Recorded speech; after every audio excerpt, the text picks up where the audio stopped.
Muy buenas, frikis del entrenamiento. ¿Cómo estáis? ¿Cómo va la vida? Aquí estoy con mis amigos Fuerza Explosiva y Raúl Te Entrena y con un montón de cracks al lado. Equipo, haced ruido, que se estrene.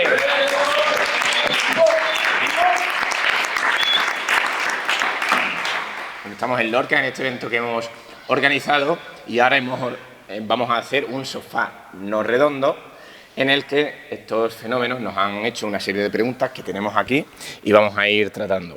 Así que si Alae quiere arrancar con este tema ultra interesante. Vale, la primera pregunta nos expone un volumen cerca de unas 4.000 calorías evitando hidratos refinados. ¿Cómo lo haría? ¿O cómo lo haríamos? ¿O cómo lo podríamos hacer? Vale, pues volvemos un poco a lo que comentamos en la charla del viernes. Es decir, yo los hidratos de carbono que recomiendo a la mayoría de las personas es a que cuanto menos procesos hayan sufrido, cuanto menos cambios hayan sufrido, si no están empaquetados mucho mejor, si no están envasados mucho mejor. Patatas, verduras, hortalizas, legumbres y en ciertos contextos y en ciertas personas el arroz puede ser interesante. Es decir, no a todo el mundo le sienta bien el arroz y eso me lo tengo que analizar, ¿vale? De todas maneras, no tiene por qué ser un volumen en el que yo tenga que priorizar, por ejemplo, los hidratos de carbono. Es decir, puedo priorizar las grasas, por ejemplo, que es más fácil meter más calorías, por ejemplo. ¿Sabéis que cada carbohidrato tiene 7 calorías y cada gramo de grasa tiene 9 calorías? Cada hidrato tiene 4, ¿no? 4, perdón, eso. 4. Y cada gramo de grasa 9 calorías. Entonces va a ser mucho más fácil llenar esas 4.000 calorías, que es bastante comida, con grasa. Pero respondiendo en concreto a esta pregunta, lo que yo hago, o sea, que es el mejor ejemplo que yo os puedo dar, yo no incluyo platos, o sea, harinas refinadas ni platos refinados. Intento que sea patata, arroz, verduras, hortalizas y legumbres. Las legumbres en menos cantidad no las suelo consumir tanto, pero eso es lo que yo haría. No sé si queréis vosotros añadir algo, chicos. Yo sí. A ver, el tema de... Yo te lo aguanto. Perdona. El tema de la cantidad de carbohidratos sí que os diría que lo analizaseis. A mí es verdad que me pasa más en mi contexto. Analizaseis realmente cuáles son las demandas del deporte o de la disciplina que estéis practicando. Por ejemplo, seguimos con el ejemplo. Si yo corro un ultra trail, en ese caso me encaja muy bien meter muchas grasas, porque durante una carrera muy extensiva o un entrenamiento muy largo, seguramente las grasas sean una fuente de energía muy importante. Pero sí que os diría que no dejaseis de lado, que no sé si eso se ha entendido bien, pero que no dejaseis de lado los carbohidratos, porque son la gasolina pura que vais a tener para poder rendir. De hecho, lo podéis probar, y más los culturistas. Si no tenéis carbohidratos, a nivel de sensaciones es muchísimo peor el entrenamiento, no vais a congestionar bien, y a nivel de rendimiento se ve como en cuanto quitas, yo lo he probado, quitar en la cena los carbohidratos simplemente por ver cómo me respondía el cuerpo, y los entrenamientos de un día para otro el rendimiento cae en picado. Entonces tened mucho cuidado si empezáis a hacer las propuestas que os ha hecho Alae, porque a mí me parecen muy interesantes y también lo voy a analizar yo, porque yo soy de meter arroz, y no sé aquí los culturistas cómo lo lleváis eso, pero yo soy de meter arroz en absolutamente todas las comidas, que parece que me patrocina SOS. Pero sí que creo que es muy interesante, tío, lo que dices. Lo que pasa es que añadiría el matiz de cuidado, porque los hidratos de carbono son la gasolina. No los dejéis, no los dejéis. ¿Cómo lo ves? Yo, por ejemplo, sí que creo que es un argumento que ha utilizado mucho la industria para como excusa, por ejemplo, para que la gente consuma más carbohidratos.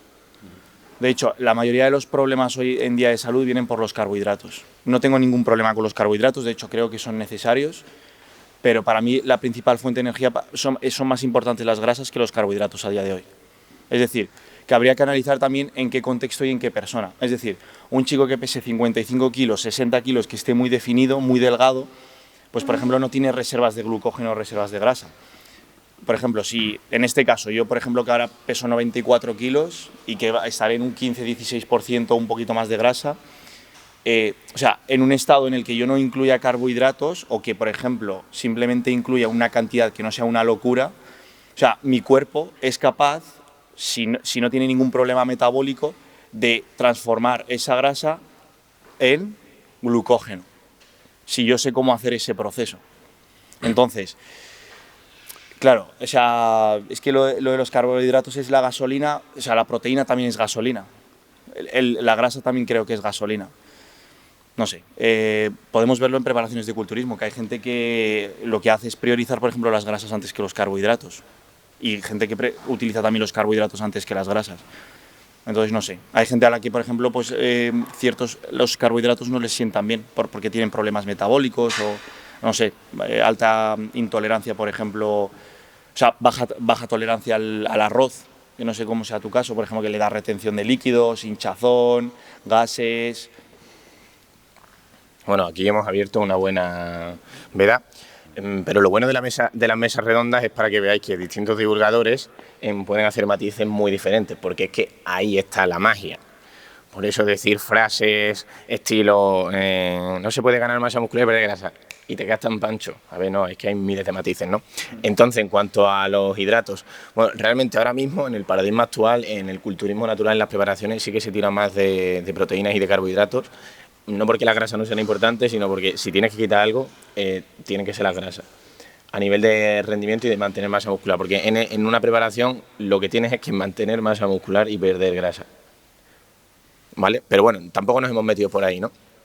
Hace 3 años, leyendo las revistas Natis, hicieron una revisión de cuántos carbohidratos hacía falta realmente en deportes estilo gimnasio, resistencia fuera, por ahora. Te lo perdono.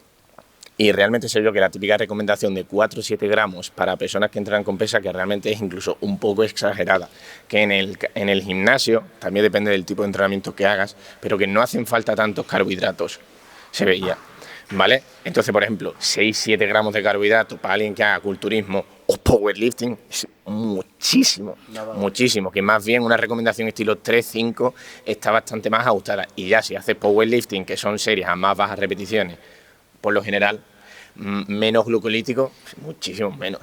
Entonces mi paradigma ahí con los chicos ha sido con el tiempo de tirar menos de carbohidratos en fases de superávit calórico, hablo, ¿vale? Para las definiciones sí que tiramos mucho más porque están relacionados con mantener la masa muscular y la proteína obviamente también. Pero eso es lo que hemos visto últimamente. Y por ejemplo, en cuanto a arroz, la verdad es que arroz, hidratos como arroz, pastas, patata, que son súper fáciles de hacer, súper comunes, cada vez se los pongo menos, no porque sean malos, sino porque hay mejores opciones, suelo ver yo. Pasa que, claro, Raúl está en un contexto diferente de que hace resistencia y es mucho más glucógeno dependiente. A ver, al final los sistemas energéticos son los mismos para todos. Entonces, es que es lo que digo, cuando preguntáis, oye, este ejercicio o esto me puede servir para... Es que simplemente tienes que analizar realmente lo que estás haciendo, esa es la realidad. Y la fuente energética en cada una de las modalidades es la que es. Uno puede tener cierto margen de poder ir variando, pues eso, meter un poco más de carbos o menos. Sí que estoy de acuerdo con lo que dice Alae, y no sé si de aquí estaréis de acuerdo conmigo, pero uno cuando tiende a hacerse un plato sin medir mucho lo que hace, de repente se da cuenta que está metiendo muchísimos carbohidratos. Es decir, tendemos casi todos, por la sociedad en la que estamos y el tipo de cultura alimentaria, a meter muchísimos carbohidratos. ¿Con qué acompañáis todo? Con arroz, con pan, cualquier roscos, mal y pronto cualquier mierda lleva carbohidratos. Entonces eso hay que saber gestionarlo. Pero sí, me parece un tema a tratar interesante. Bueno, nada más añadir. ¿Alguien quiere añadir algo? Esto es para intervenir todos, ¿eh? Sergio. No sé si servirá a alguien. Yo por experiencia, antes de que ¿lo coges tú? Sí. Antes de que pasara a entrenarme Pablo, como no controlaba lo que comía, es decir, no metía nada en MyFitnessPal ni nada, yo tenía la idea de que comía muy bien, en el sentido de comida real, etcétera, etcétera. Pero a mí me pasaba una cosa, y es que yo procuraba meter muchas proteínas y de lo demás me olvidaba. No sabía si metía mucha grasa y muchos hidratos. Y cuando me empezó a llevar la nutrición, me di cuenta de que metía mucha proteína y mucha grasa y pocos hidratos. Yo no metía muchos hidratos, nada más que las tostadas de por la mañana y poco más, porque luego procuraba meter un plato moderado de arroz o de pasta al día o de patata. y ya está. Entonces las proporciones eran mucha proteína y mucha grasa y pocos hidratos. Y a mí me iba de puta madre. En cuanto a fuerza, en cuanto a rendimiento en el gimnasio. Ahora le hemos dado un poco la vuelta a la tortilla, como muchos más hidratos, bastante menos grasa, tengo el mismo rendimiento, pero la composición corporal me ha mejorado. Y ese es el cambio que yo he visto en mí, por ejemplo. O sea que con el cambio de menos grasa, más hidratos, rindo igual, pero a nivel corporal estoy mucho mejor. O sea, tengo mucha menos grasa, por si a alguien le sirve.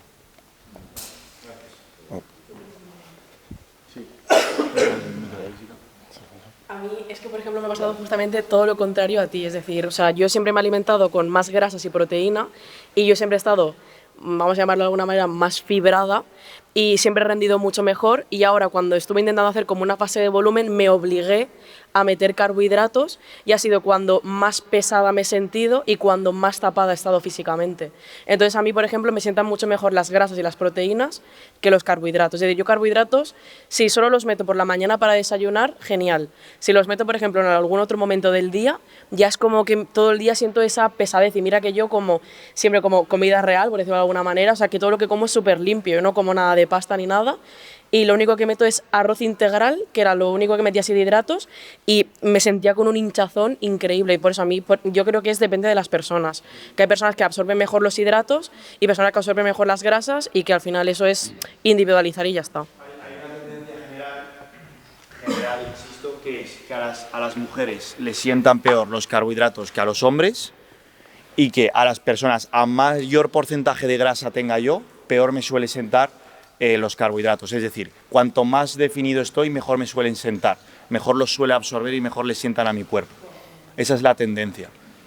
Y yo lo he vivido estando muy definido y estando muy tapado. Vale, vamos a pasar a la siguiente para ir avanzando, llevando un ritmo y que nos dé tiempo a unas cuantas. ¿Creéis que la suplementación es necesaria para conseguir buenos resultados en el gimnasio? Vamos a añadir. Bueno. Raúl, ¿quieres empezar? Vale. Es una pregunta que da para pegarnos entre todos. Yo os digo mi manera de enfocar el entrenamiento. Yo cuando me viene una persona, yo siempre hablo mucho del techo de progreso que puede tener una persona, del margen, ¿no? A mí cuando me preguntan, que yo creo que puede pasar mucho, ¿no? Por Instagram, oye Raúl, ¿es necesario que tome proteínas o me recomiendas proteínas? Y yo me meto en el perfil de esa persona y veo que es una persona iniciada. Yo generalmente no suelo recomendar la suplementación, obviamente sí que la recomiendo, pero que hay que saber a quién se la recomiendas. Yo soy partidario de decirle a una persona, tío, exprime bien tu entrenamiento, exprime bien tu descanso, exprime bien la nutrición, que aquí estamos viendo que hay muchas cosas que tocar, y a partir de ahí la suplementación, yo siempre, para que lo entiendan todos los atletas, les digo que yo no lo llamo suplementación, lo llamo complementación, por así decirlo, ¿no? Es decir, que lo que yo hago es un 10 y a partir de ahí, si busco exponenciar un poquito más mi rendimiento, pues ya tengo que buscar suplementarme algo más o suplementarme algo. No sé si habéis visto, hay un estudio, lo leí hace muchísimo tiempo, ya no me acuerdo. ¿Sabéis qué porcentaje de rendimiento te puede ofrecer el tomar creatina, que es la suplementación por excelencia? Un 1 o 2%. Sí, no me sé exactamente el dato, me suena que era un 7%, pero suplementarte con creatina, que es la suplementación que tiene mayor evidencia científica, te da un beneficio de un 5% de rendimiento. Es decir, imaginaos lo poco que te da el tomar suplementación e imaginaos lo poco que puede hacer con una persona que no lo esté haciendo bien, porque si lo haces todo de 10, te supone una mejora muy leve. Entonces, creo que el foco no está en la suplementación. ¿Alguien de aquí le mete a la suplementación? Yo, por ejemplo, yo tomo proteínas de vez en cuando me apetece, porque me encanta el batido de chocolate. Y lo que sí que tomo de manera recurrente es la creatina, pero yo no tomo más. Vamos a darle nosotros 3 primero, vale. Y luego abrimos la veda para seguir como una mínima estructura. Entonces, Alain. Habla tú si quieres. Vale. Habla tú mañana. Bueno, sí, yo de base, yo partiría de la base de, oye, la pregunta de la suplementación es súper típica. Es súper típica. ¿Verdad? Entonces, vamos a ver, ¿por qué es súper típica la pregunta de la suplementación? que el que lo haya hecho está genial como tema, ¿vale? Pero porque se tiende a buscar, oye, ¿dónde está ese secreto extra? Eso extra que me va a dar ese punch, no eso mágico que no he descubierto. Y en realidad es que los entrenadores ya, porque medianamente pues, manejan un poco más, es que no le vas a dar la prioridad ni la importancia a la suplementación desde el principio, porque es que hay tantísimos aspectos que arreglar o que mejorar, que la suplementación ya vendrá.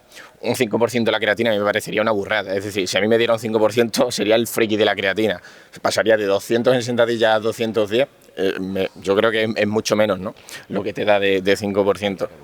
Claro. Pero eso, que la suplementación a largo plazo tiene un peso mucho menor de lo que pensamos, quitando cosas que se toman más por comodidad, como proteínas.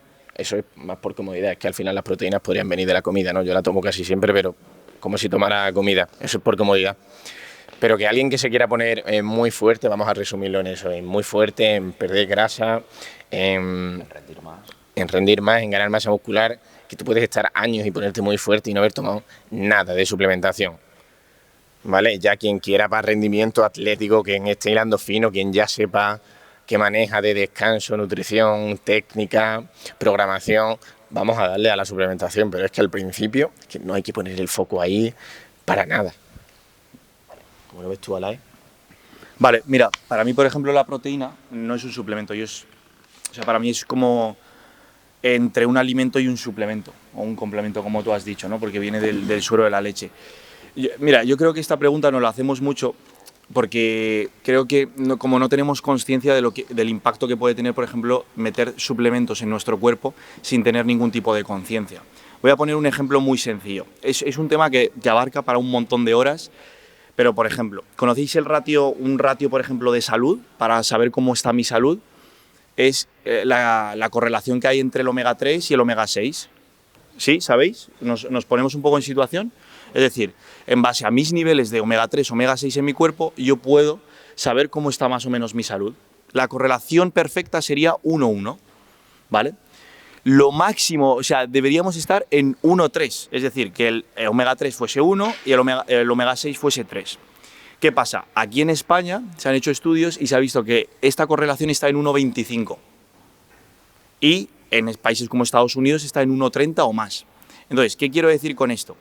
Que si yo, por ejemplo, tengo un desbalance, en este caso de un nutriente, o si en este caso de una parte de mi cuerpo, ¿no? Ese desbalance lo que genera es una anomalía en mi cuerpo. Entonces, cuando yo me pongo en la situación de que a mí me recomiendan incluir magnesio, melatonina, no sé, cualquier suplemento que os recomiende, y yo lo estoy metiendo en mi cuerpo sin ningún tipo de prospecto, sin ningún tipo de...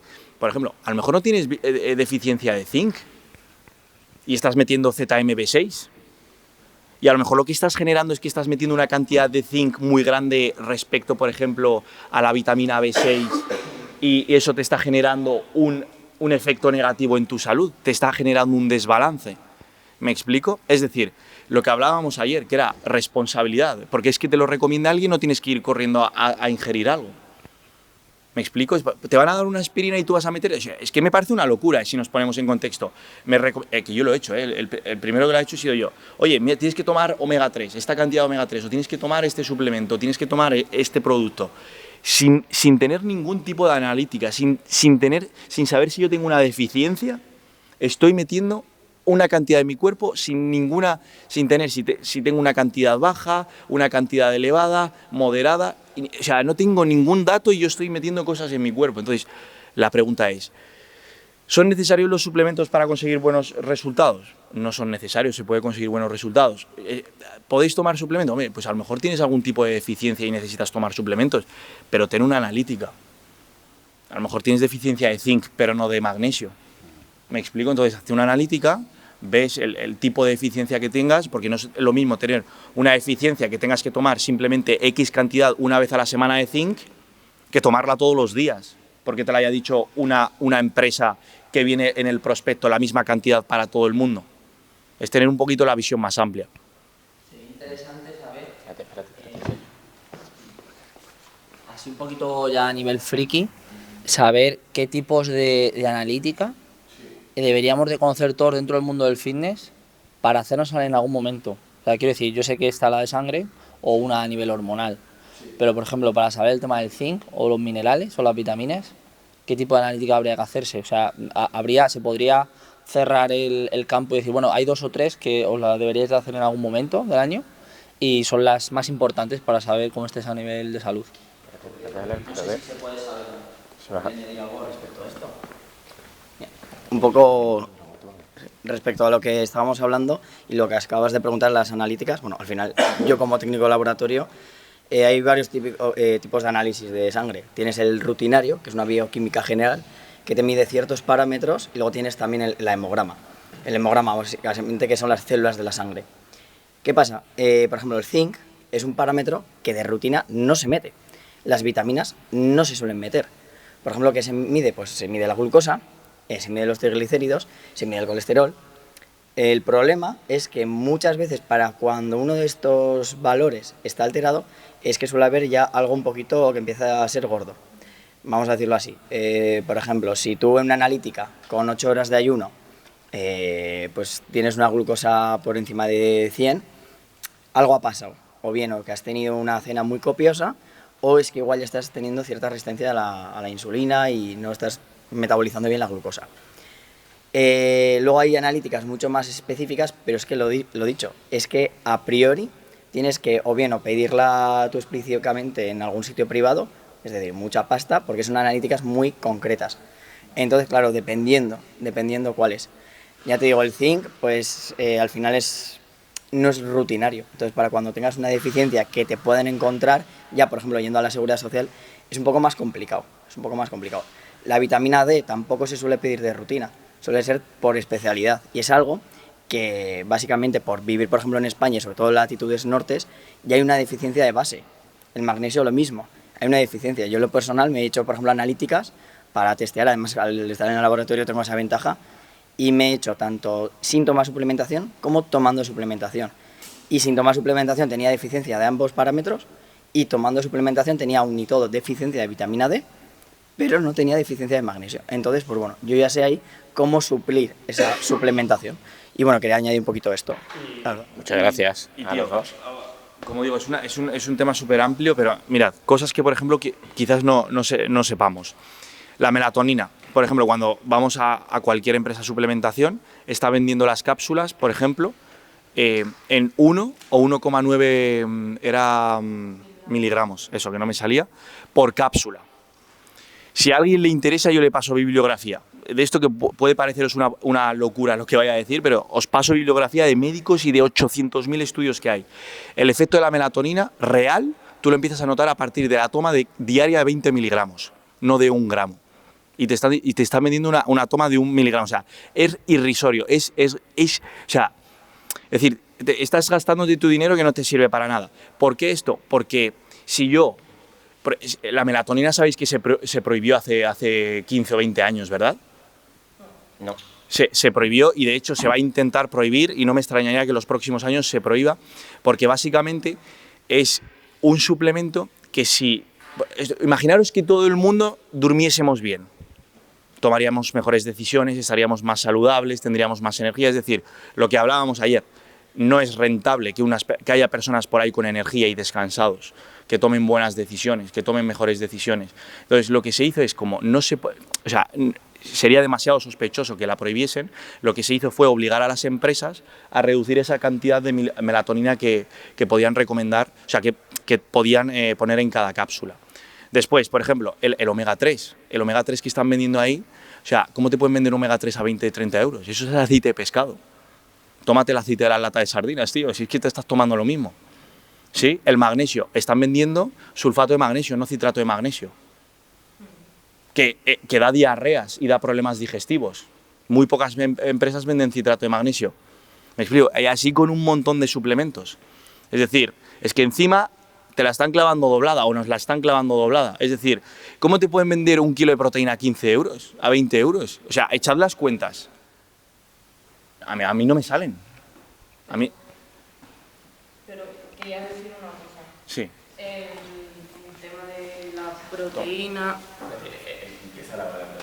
Vale, en el tema de la proteína creatina, desde mi lógica y por lo poco que... Bueno, por lo que he visto de Alay, es que si tú ya de por sí estás tomando una proteína animal, el cuerpo en sí no absorbe el 100% de la proteína, con lo cual si ya tomas un suplemento de proteína, que no es solamente proteína, que contiene muchas más cosas, vas a tener esa menos absorción de proteína. Por eso siempre se suele recomendar en comer comida real, no suplementación, porque aparte de que absorbes muy poca proteína, también absorbes otras cosas que no te benefician en el cuerpo. Sí, totalmente de acuerdo. Sí, sí. Vamos a seguir a la siguiente, Lae. Vale, vamos a dejar a Tabú una pregunta más. No, quiero dar un matiz sobre lo de la melatonina, y yo he estado probando pastillas de melatonina y a la vez pistachos que son altos en melatonina. Y si lo que sí que he notado es que cuando tomas una pastilla de melatonina que tiene 1 miligramo o 1,9, a los 15 minutos ya estás cao y estás durmiendo, pero ahora a las 3 horas 4 ya te levantas a medianoche, no duermes bien, tienes una calidad de sueño pésima. En cambio, con los pistachos, que me solía meter entre 80 y 100 gramos de pistacho antes de ir a dormir, igual tardaba 1 hora y media en dormir o 1 hora, pero la calidad de sueño era increíble. Tardabas un poco más en dormir, pero la calidad de sueño nada que ver. Es muy buena, porque es que, como digo, el tema de la suplementación es muy complejo, y es que, para que nos pongamos en situación, yo de aquí no recomiendo tomar melatonina, ni de coña. ¿Por qué? Porque lo que hace la melatonina en el cuerpo, imaginaros que estas fuesen las 8 horas que yo tengo cuando yo voy a dormir, lo que hace el efecto de la melatonina cuando yo la tomo es, me genera un pico muy alto, pero cuando pasa ese pico muy alto genera un efecto rebote, y lo que hace es que me despierto y no soy capaz de dormir ya a partir de las 3, 4 de la mañana. Y esto me ha pasado a mí, esto lo ha pasado a Tau y le pasa a muchas personas. Y es por cómo está hecha esa melatonina. Entonces, por ejemplo, 100 gramos de almendras, 100 gramos de pistachos, los frutos secos, por cada 100 suelen tener 9-10 miligramos de melatonina. Y no te hace falta gastarte el dinero en la suplementación. Era lo que hablábamos ayer, que era tomar mejores decisiones a la hora de comprar. Ya os digo, es un tema muy extenso de la suplementación. Fantástico equipo, gracias por vuestras intervenciones. Siguiente. ¿Qué consideráis para cada uno de vosotros? ¿Qué consideráis salud para cada uno de vosotros y cómo lo ponéis en práctica? Podemos añadir a la vez que buscáis grandes resultados en el gimnasio o incluso emprendimiento, podríamos decir por aquí. ¿Quieres abrir, Raúl? ¿Abro yo? Vale. Pues esto es un tema complejo. Para mí la salud es algo personal, pero para mí la salud lo intento asociar a mi felicidad. Es decir, a todos los factores que yo considero las piedras de mi jarrón, los considero salud. Os pongo un ejemplo. Para mí no tiene sentido que físicamente, estar muy bien físicamente y, por ejemplo, uno de los pilares que yo concibo en la vida es la amistad. No concibo, o sea, para mí no sería una vida saludable si no puedo tocar también esas cosas, ¿no? O sea, es decir, para mí la salud va más allá. Y la pregunta es, ¿cómo lo pongo en práctica, no? El otro día dijimos una cosa, yo no me quise meter ahí porque, bueno, al final vosotros estabais tocando esos temas muy profundamente, pero es verdad que la filosofía que yo suelo seguir a la hora de plantear mi salud y mi felicidad es la filosofía del equilibrio, que hablábamos el otro día. Es decir, yo tengo muy claras cuáles son mis prioridades a la hora de gestionar mi tiempo para que me hagan más feliz. Para mí, felicidad y salud están absolutamente correlacionados y, por ejemplo, si queréis que os ponga un ejemplo de cuáles son mis pilares, obviamente creo que dentro de la salud el desarrollo físico es un punto muy, muy importante, y el desarrollo mental, que estos días estamos tocando el desarrollo mental por todas partes. Pero también os digo que para mí salud es las relaciones de amistad, el amor amistoso, como yo lo llamo, el amor romántico, como yo lo llamo, la familia.